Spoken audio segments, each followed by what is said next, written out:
ಹಣ ಅಂದ್ರೆ ಒಂದೊಂದು ಜನರೇಷನ್ಗೆ ಒಂದೊಂದು ಅರ್ಥ. ಬೂಮರ್ಸ್ಗೆ ಅದೊಂದು ಸಾಮ್ರಾಜ್ಯ, ಮಿಲೇನಿಯಲ್ಸ್ ಮತ್ತು ಜೆನ್ಝಿಗೆ ಅದೊಂದು ಕಂಟೆಂಟ್, ಆಪ್ಟಿಮೈಸ್ ಮಾಡಿ ಜಗತ್ತಿಗೆ ತೋರ್ಸೋಕೆ.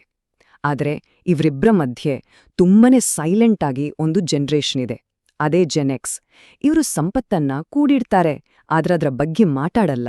ಮಧ್ಯರಾತ್ರಿಯಲ್ಲೂ ಎದ್ದು ತಮ್ಮ ರಿಟೈರ್ಮೆಂಟ್ ಅಕೌಂಟನ್ನ ಯಾವುದೋ ಒಂದು ಯುದ್ಧಕ್ಕೆ ತಯಾರಿ ನಡೆಸೋ ಹಾಗೆ ಮತ್ತೆ ಮತ್ತೆ ಚೆಕ್ ಮಾಡ್ತಾರೆ. ನೋಡಿ, ಇಲ್ಲೇ ಇರೋದು ಒಂದು ದೊಡ್ಡ ವಿರೋಧಾಭಾಸ. ಅಂಕಿಅಂಶಗಳ ಪ್ರಕಾರ ಜೆನೆಕ್ಸ್ ಆರ್ಥಿಕವಾಗಿ ಬಹಳ ಸ್ಟ್ರಾಂಗ್, ಆದ್ರೆ ಮಾನಸಿಕವಾಗಿ ಅವರಷ್ಟು ಆತಂಕದಲ್ಲಿರೋರು ಬಹುಶಃ ಬೇರೆ ಯಾರೂ ಇಲ್ಲ. ಇಷ್ಟೆಲ್ಲ ಸಂಪತ್ತಿದ್ರೂ ಯಾಕೀ ಆತಂಕ? ಬನ್ನಿ ಈ ಒಗಟನ್ನ ಒಟ್ಟಿಗೆ ಬಿಡಿಸೋಣ.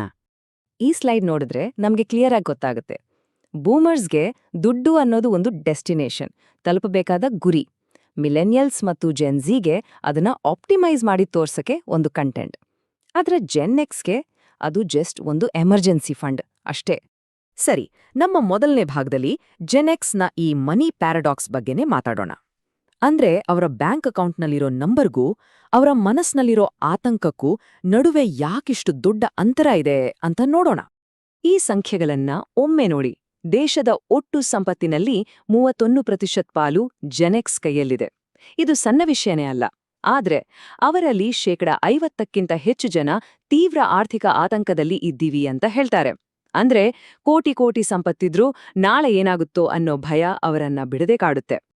ಈ ಪ್ರಶ್ನೆಗೆ ಉತ್ತರ ಬೇಕು ಅಂದ್ರೆ ನಾವು ಟೈಮ್ ಟ್ರಾವೆಲ್ ಮಾಡಿ ಅವರ ಬಾಲ್ಯಕ್ಕೆ ಹೋಗ್ಬೇಕು. ಯಾಕಂದ್ರೆ ಈ ಆತಂಕದ ಬೇರುಗಳಿರೋದು ಅಲ್ಲೇ. 40%. ಇದು ಸುಮ್ನೆ ಒಂದು ನಂಬರ್ ಅಷ್ಟೇ ಅಲ್ಲ. ಜೆನೆಕ್ಸ್ ಜನರೇಷನ್ನಲ್ಲಿ ಇಷ್ಟು ಜನ ಲ್ಯಾಚ್ಕಿ ಕಿಡ್ಸ್ ಆಗಿ ಬೆಳೆದವರು. ಅಂದ್ರೆ ಸ್ಕೂಲಿಂದ ಮನೆಗೆ ಬರ್ತಿದ್ದಾಗ ಬೀಗ ತೆಗೆದು ಖಾಲಿ ಮನೆಗೆ ಕಾಲಿಡ್ತಿದ್ದವರು.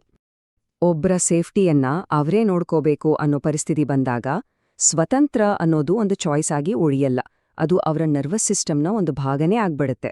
ತಮ್ಮ ಸಮಸ್ಯೆಗೆ ತಾವೇ ಪರಿಹಾರ, ಯಾರಿಗೂ ಕಾಯೋ ಹಾಗಿಲ್ಲ.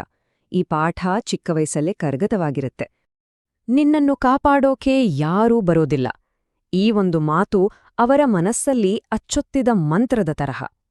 ಈ ಒಂಟೆತನವೇ ಇವತ್ತಿಗೂ ಅವರ ಪ್ರತಿಯೊಂದು ನಿರ್ಧಾರದ ಮೇಲೆ ಪ್ರಭಾವ ಬೀರುತ್ತೆ. ಹಾಗಾದ್ರೆ ಅವರ ಈ ಮನಸ್ಥಿತಿ ಹಣಕಾಸಿನ ವಿಚಾರದಲ್ಲಿ ಹೇಗೆ ಕಾಣಿಸುತ್ತೆ? ಸಿಂಪಲ್ ಆಗಿ ಹೇಳೋದಾದ್ರೆ, ಅವರು ಮಾಡುವ ಪ್ರತಿಯೊಂದು ಇನ್ವೆಸ್ಟ್ಮೆಂಟ್ ಕೂಡ ಭವಿಷ್ಯದಲ್ಲಿ ಬರೋಬಹುದಾದ ಕೆಟ್ಟ ದಿನಗಳ ವಿರುದ್ಧ ಕಟ್ಟಿದ ಒಂದು ರಕ್ಷಣಾ ಗೋಡೆ ಇದ್ದ ಹಾಗೆ. ರಿಸರ್ಚ್ ಕೂಡ ಇದನ್ನೇ ಹೇಳುತ್ತೆ. ಜೆನ್ಎಕ್ಸ್ನವರು ಸ್ವಾತಂತ್ರ್ಯ ಮತ್ತು ಸೆಲ್ಫ್ ಕಂಟ್ರೋಲ್ ವಿಚಾರದಲ್ಲಿ ಎತ್ತಿದ ಕೈ. ಅವ್ರು ಯಾವಾಗ್ಲೂ ಲಾಂಗ್ ಟರ್ಮ್ ಬಗ್ಗೆನೇ ಯೋಚನೆ ಮಾಡೋದು. ಅದಕ್ಕೆ ನೋಡಿ, ಅವರು ತಮ್ಮ ಹಣವನ್ನ ಒಂದೇ ಕಡೆ ಹಾಕಲ್ಲ. ರಿಯಲ್ ಎಸ್ಟೇಟ್, ರಿಟೈರ್ಮೆಂಟ್ ಪ್ಲಾನ್ಗಳು, ಸಣ್ಣ ಬಿಸ್ನೆಸ್ಗಳು, ಹೀಗೆ ಬೇರೆ ಬೇರೆ ಕಡೆ ಹೂಡಿಕೆ ಮಾಡಿ ರಿಸ್ಕ್ ಕಡಿಮೆ ಮಾಡ್ಕೊಳ್ತಾರೆ.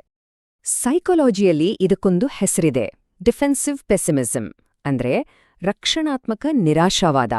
ಇದೊಂದು ರೀತಿ ಕಾಗ್ನೇಟಿವ್ ಸ್ಟ್ರಾಟಜಿ. ಅಂದ್ರೆ ಗೆಲ್ಲೋ ಬಗ್ಗೆ ಯೋಚನೆ ಮಾಡೋದಕ್ಕಿಂತ ಕೆಟ್ಟದೇನಾದ್ರೂ ಆದ್ರೆ ಅದನ್ನ ಹೇಗೆ ನಿಭಾಯಿಸೋದು ಅಂತ ಮೊದಲೇ ಪ್ಲಾನ್ ಮಾಡ್ಕೊಳ್ಳೋದು. ಅವರ ಆತಂಕ, ನಿಜ ಹೇಳ್ಬೇಕು ಅಂದ್ರೆ, ಒಂದ್ ರೀತಿಯ ತಯಾರಿಯಷ್ಟೇ.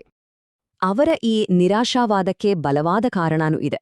ಅವರ ಕೆರಿಯರ್ನ ಪ್ರಮುಖ ಹಂತಗಳಲ್ಲಿ ಅವರು ಒಂದರ ಮೇಲೊಂದರಂತೆ ದೊಡ್ಡ ದೊಡ್ಡ ಆರ್ಥಿಕ ಹೊಡೆತಗಳನ್ನ ನೋಡಿದ್ದಾರೆ.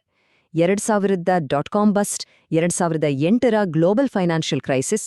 ಈ ಅನುಭವಗಳು ಜಗತ್ತು ಅನಿಶ್ಚಿತ, ನಾವೇ ಹುಷಾರಾಗಿರ್ಬೇಕು ಅನ್ನೋ ಅವರ ನಂಬಿಕೆಯನ್ನ ಇನ್ನಷ್ಟು ಗಟ್ಟಿ ಮಾಡಿದ್ವು. ಅವರ ಆರ್ಥಿಕ ಒತ್ತಡ ಇಷ್ಟಕ್ಕೆ ನಿಲ್ಲಲ್ಲ. ಇದ್ರ ಮೇಲೆ ಇನ್ನೊಂದು ಪದರ ಇದೆ, ಅದೇ ಸೈಲೆಂಟ್ ಸ್ಯಾಂಡ್ವಿಚ್ ಜನರೇಷನ್ ಅನ್ನೋ ಜವಾಬ್ದಾರಿ. 54%. ಹೌದು, ಜೆನ್ಎಕ್ಸ್ನಲ್ಲಿ ಅರ್ಧಕ್ಕಿಂತ ಹೆಚ್ಚು ಜನ ಒಂದೇ ಸಮಯದಲ್ಲಿ 2 ಜನರೇಷನ್ಗಳ ಜವಾಬ್ದಾರಿ ಹೊತ್ತಿದ್ದಾರೆ.